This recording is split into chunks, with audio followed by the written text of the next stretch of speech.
You will hear a woman phoning about the shared house she is going to move into. First, you have some time to look at questions 1 to 7.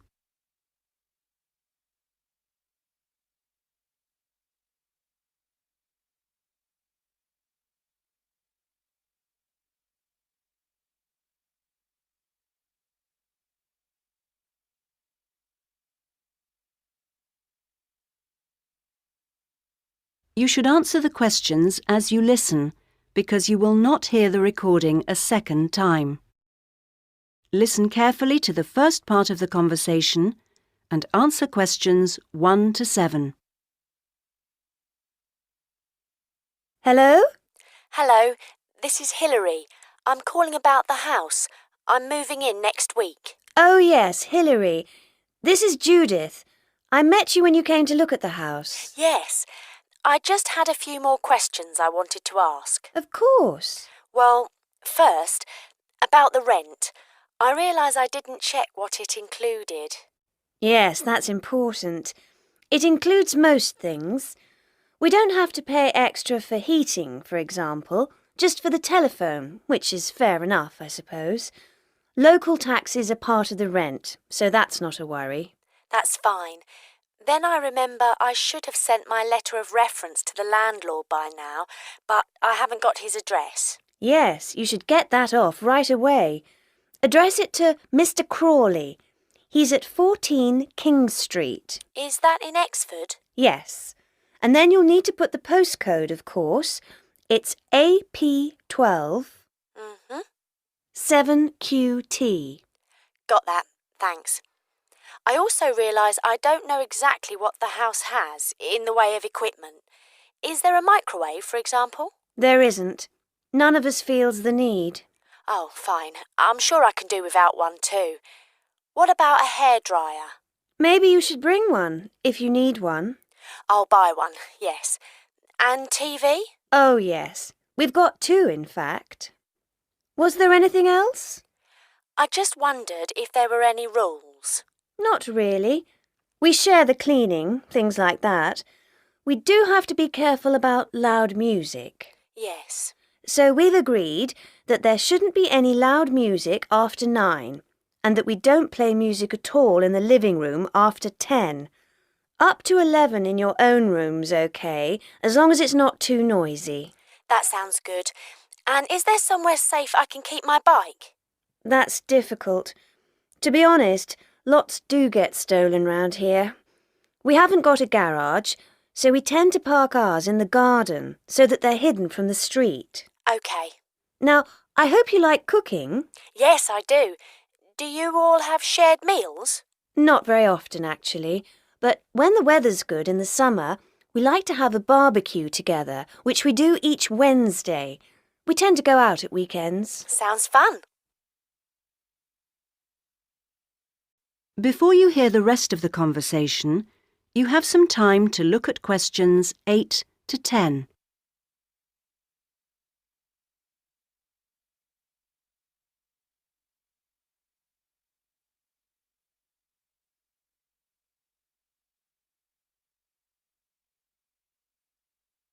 Now listen and answer questions 8 to 10. Are you familiar with this area? A bit. Actually, there are a few things that I'd like to know the location of. A bank, for example. Yes, there's one quite close. You just go up to the junction near the house, the one where 4 roads meet, and go straight ahead and then take the second left. It's a little way down there on the left-hand side. That's convenient. Another thing is that I'd like to check my emails quite often. I was wondering how far away an internet cafe was. Well, there are a couple, actually, but one's much cheaper than the other. The one I use is very handy. You just go up to the big junction and then, well, I go straight ahead and then turn right so that it's on the right-hand side.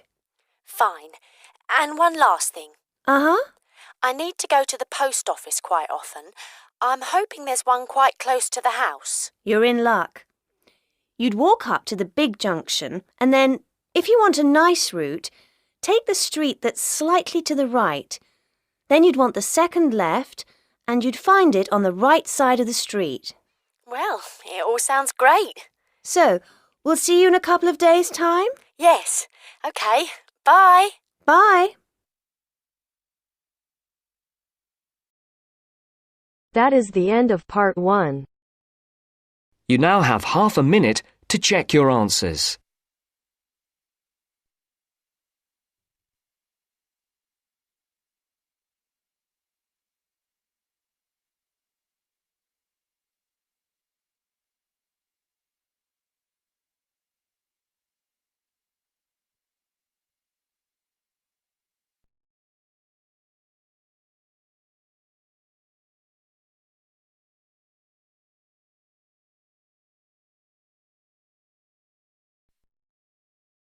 Now turns to part 2. Part 2. You will hear a recorded message giving information about an area where tourists can visit to taste local food. First, you will have some time to look at questions 11 to 13.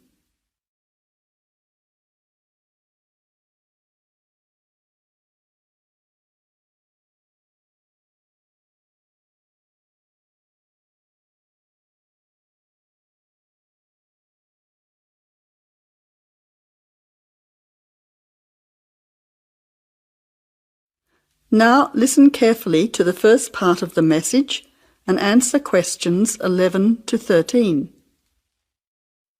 Welcome to the tourist information line for the Valley Food Trail. Here you will find many local food products for you to sample and buy. It is possible for you to spend as much or as little time as you want, but I suggest that you allow a full day for touring this area. Of course, there are many half-day tours available for those of you short on time. Now, it's quite a large area and stretches from Brookville to Ford Hill. For those of you unfamiliar with the area, that means that it is 10 kilometres to 35 kilometres from the city centre, or by car 15 minutes to the closest point, continuing to 55 minutes at its furthest point from the CBD. Of course, apart from food, there are many other places of interest in this area, including cafes and restaurants and galleries and studios. But I wouldn't recommend you go here to see parks and gardens. The other information lines will give you specific information related to these particular attractions. Before the final part of the message, you now have 20 seconds to look at questions 14 to 20.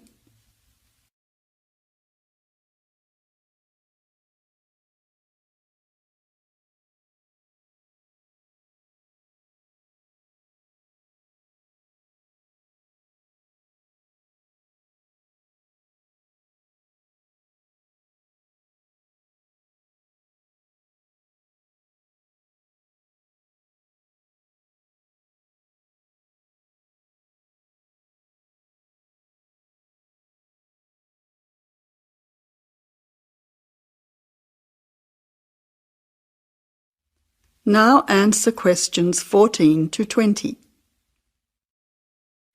But let's go back to food. If we begin in Brookville and head north towards Upper Valley in a clockwise direction, passing West Valley on West Road, we cross over Coast Road to come to our first place of interest, Magic Coffee. This is not to be confused with the Coffee House, situated opposite on the other side of the valley on the railway line. Magic Coffee is next to the Chocolate Company, which is on the corner. Just past the ice cream shop on the corner of John Street is the Fresh Produce shop.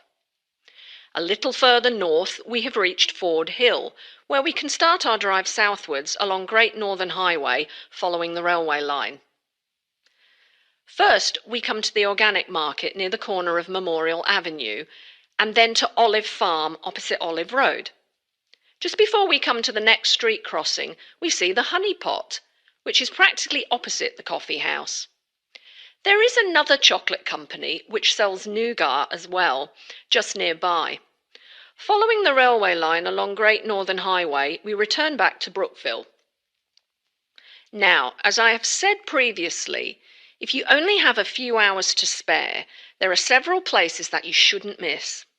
The two chocolate places make equally nice chocolate, but the factory has the added bonus of nougat, unlike the company. Of course, everyone loves ice cream, especially unusual flavours such as coffee and nougat, so the ice creamery is definitely worth a visit.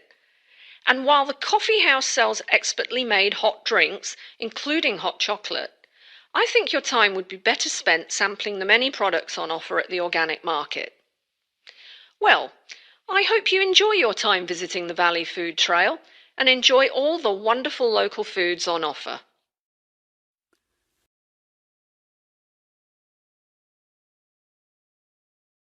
That is the end of part 2.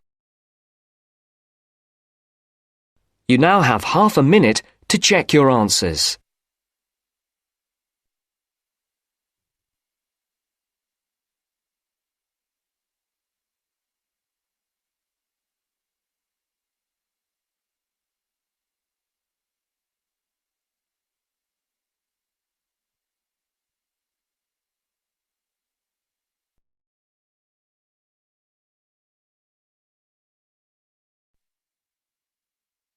Now turns to part 3. Part 3. You will now listen to a talk on bicycles. First, you have some time to look at questions 21 to 25.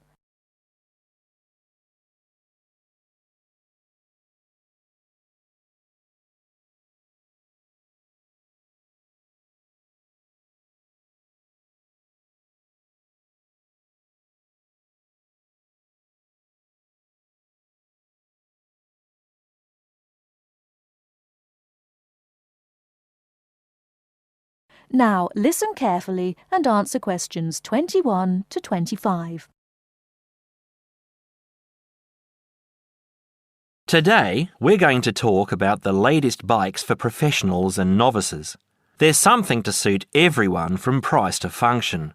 The Atlantis is a touring frame. It's also perfect for commuting and trail riding, and anything short of super fast road riding. The tubes are stout, to take touring loads and trail abuses. The tyre clearances are majestic, so you can fit tyres up to 2.35 inches. It's designed for cantilevers or V-brakes. If you have to limit yourself to just one bike and you want to be able to ride just about anywhere, this is the bike to be on. It is our most popular model for just that reason, and there isn't an unhappy Atlantis owner in the land. The Rambouillet, our all-around road bike, is available either as a frame with fork and headset for $1,400 or as a complete bike for $2,300. Compared to the Atlantis, it is a lighter frame, not intended for loaded touring or rough trail riding. As a road bike, it has side pull brakes. The Quick Beam is our version of the single-speed bike. We've done it a little better though. The crankset has a 42-34 combination, running an 18-toothed freewheel cog in the rear. And the rear hub is threaded opposite the drive side, so you can install a fixed cog of your own choice. In essence, you can have 4 speeds on the Quick Beam if you choose. The Quick Beam is available as a frame with fork and headset for $900 or as a complete bike for $1,300. This is a rugged, versatile bike that you can ride on the road as well as on rough trail. Before you hear the rest of the talk, you have some time to look at questions 26 to 30.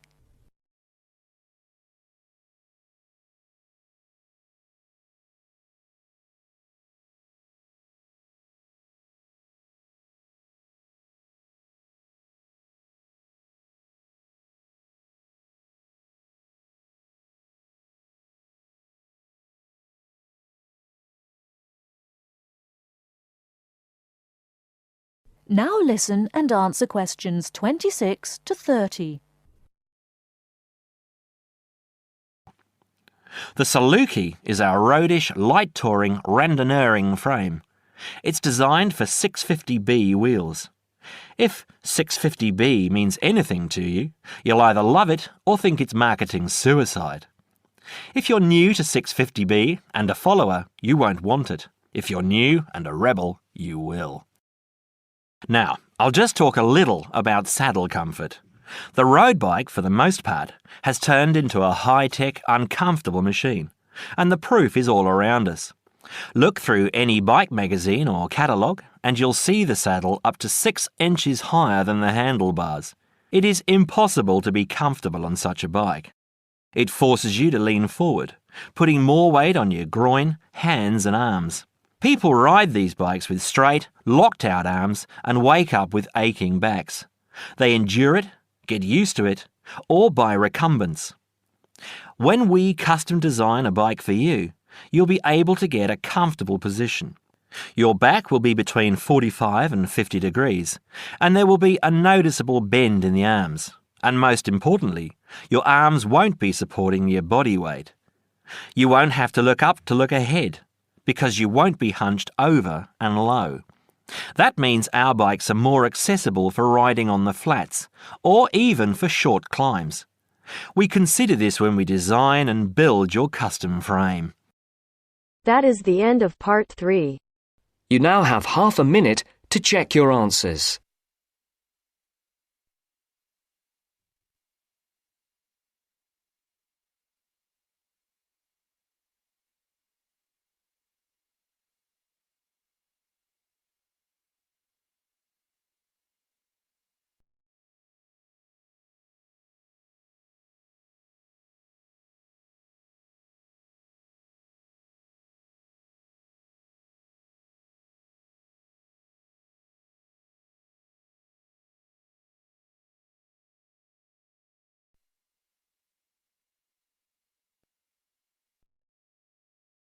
Now turns to part 4.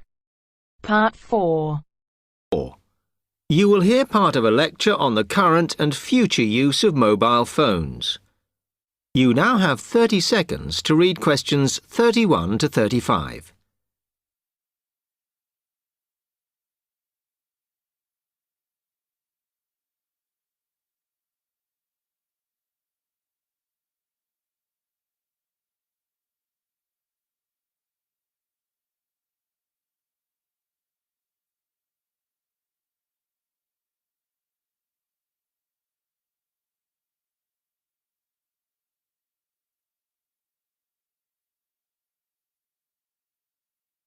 Okay, now today we're looking at changes in communication, and specifically changes that have just happened or are likely to happen in the next few years. Key to this is the mobile phone, which is increasingly being seen as an all-purpose system rather than just a phone. If you only use your phone for texting and making calls now, you will be amazed at how you'll be using it in the future. The technology has been developed for a range of other uses.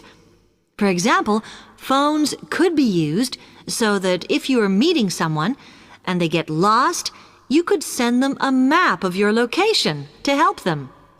This will save all those complicated explanations over the phone and our poor friends or colleagues trying to drive and find out where they are at the same time. And if you get bored waiting, or if you're traveling, for example, you will soon be able to see TV news on your phone as it is actually being broadcast. This means that you won't have to miss any of your favorites if you were away for a few days. Most people have got used to texting now, and young people send pictures to each other. But what is exciting is the possibility of putting music with them before you send them. And it's not all frivolous. Phones are going to become even more critical in business and education. Some recent developments have a highly practical usage. So, for example, as lecturers, we will be able to send everybody a text to let them know if lectures have been cancelled. And the new phones could have a further use in education, as well as business, as they will enable us to go to any destination, such as when we are doing a field trip, for instance, and from there to send data directly to a computer so that we can access it when we get home. This means we will no longer be limited by what the phone can store. You now have 30 seconds to read questions 36 to 40.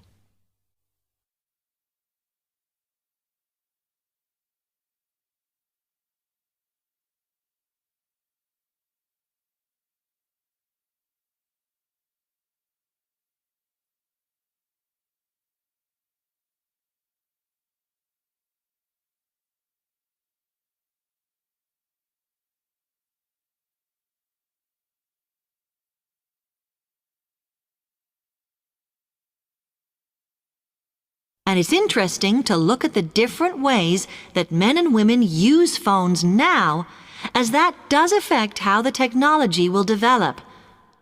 Some research has been done on how people use phones, and some of the results are surprising.